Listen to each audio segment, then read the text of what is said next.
Okay guys, today I'm going to discuss about cryptanalysis. What is cryptanalysis?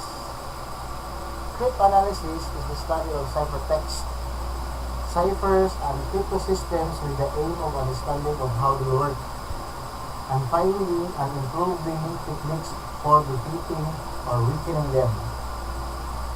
Let's say for example, cryptanalysis seeks to decrypt ciphertext without knowledge of the plain text source. It's like encryption key or the algorithm used to encrypt it. Cryptanalysis also targets source hashing, digital signatures, and other cryptographic algorithms. While the objective of cryptanalysis is to find weakness in or otherwise defeat cryptographic algorithms, cryptanalysts' research results are used by cryptographers to improve and strengthen or replace flawed algorithms. Both cryptanalysis, which focus on deciphering encrypted data, and cryptography, which focuses on creating and improving encryption, ciphers, and other algorithms, are aspects of cryptology, the mathematical study of codes, ciphers, and related algorithms. Okay, so researchers may discover methods of attacks that completely break an encryption algorithm, which means that ciphertext encrypted with data access the encryption key. More often, cryptanalytic results uncover weaknesses in the design of implementation of the algorithm, which can reduce the number of keys that need to be tried on the target ciphertext. Okay, so cryptanalysis is practiced by a broad range of organizations, including governments aiming to decipher other nations, confidential communications, companies developing security products that employ cryptanalysts to test their security features, and hackers, crackers, independent researchers, and academians who search for weakness in cryptographic protocols and algorithms. It is the constant battle between cryptographers trying to secure information and cryptanalysts trying to break cryptosystems that move the entire body of cryptology knowledge forward. So here, there are cryptanalysis techniques and attacks.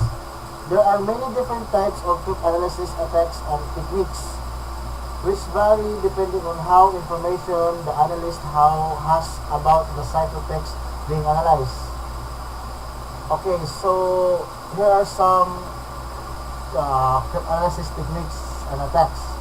First, the ciphertext only attack. Ciphertext only attack.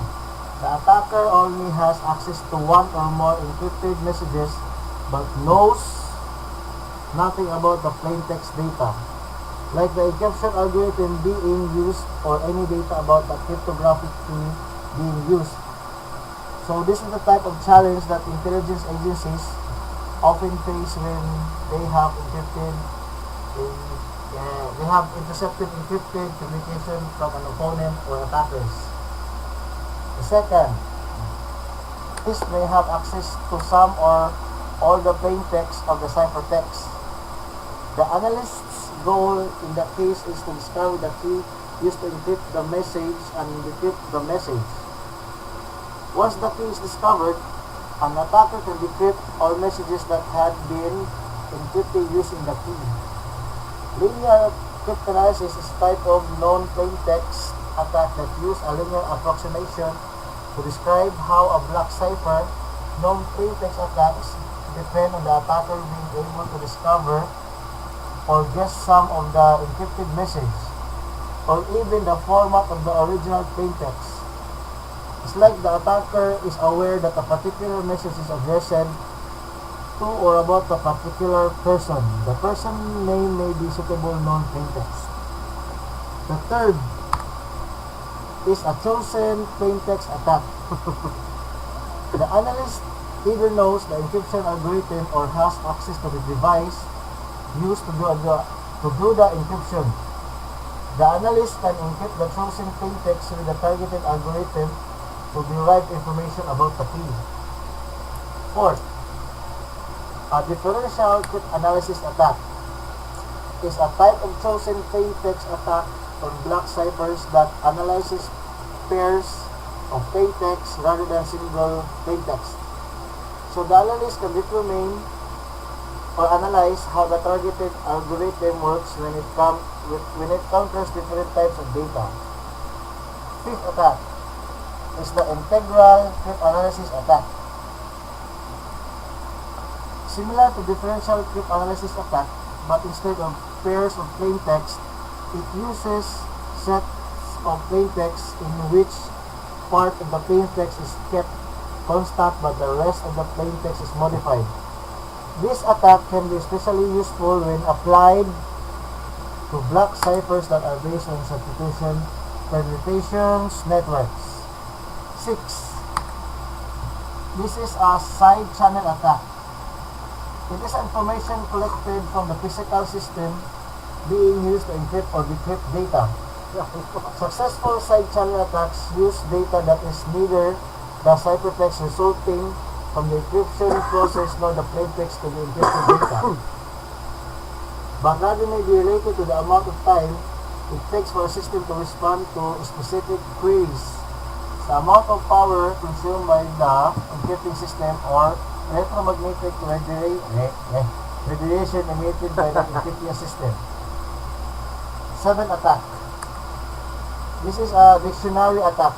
It is a technique typically used against password files and exploit the human tendency to use password based on natural words or easily guessed sequences of letters and numbers. The dictionary attack works by encrypting all the words in a dictionary and then checking them whether the result hash matches an encrypted password stored in a SAM file or other password file. The 8th attack. This is the man-in-the-middle attacks.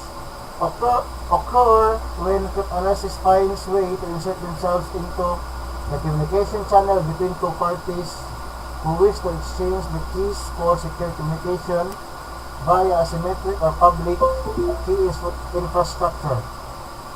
The attacker then performs a key exchange with each party, with the original parties believing they are exchanging keys with each other. The two parties then end up using keys that are known to the attacker.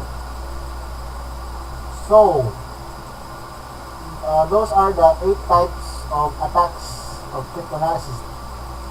And after the attacks, there are tools to use for cryptanalysis. These are the 3 tools for cryptanalysis. First, CrypTool is a domain-specific language originally designed to be used by the National Security Agency, specifying cryptographic algorithms.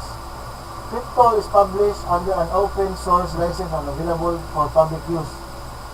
CrypTool make it possible for users to monitor how algorithms operate in software programs written to specify the algorithms or ciphers.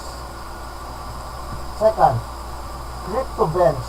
CryptoBench is a program that can be used to do cryptanalysis for ciphertext generated with many common algorithms. It can encrypt or decrypt with 29 different symmetric encryption algorithms. It's like encrypt, decrypt, sign, and verify with 6 different public keys algorithms, and generate 14 different types of cryptographic hashes, as well as 2 different types of checksum. And third, Ganzua, meaning picklock or skeleton key in Spanish. It's an open source cryptanalysis tool used for classical, polyalphabetical, and monoalphabetical ciphers. Ganzua lets users define nearly completely arbitrary ciphers and plain alphabets, allowing for the proper cryptanalysis of cryptograms obtained from non-English texts like Java applications, Ganzua can run on Windows and Mac OS or Linux. Okay, so that was my discussion about cryptanalysis. Thank you so much. Goodbye.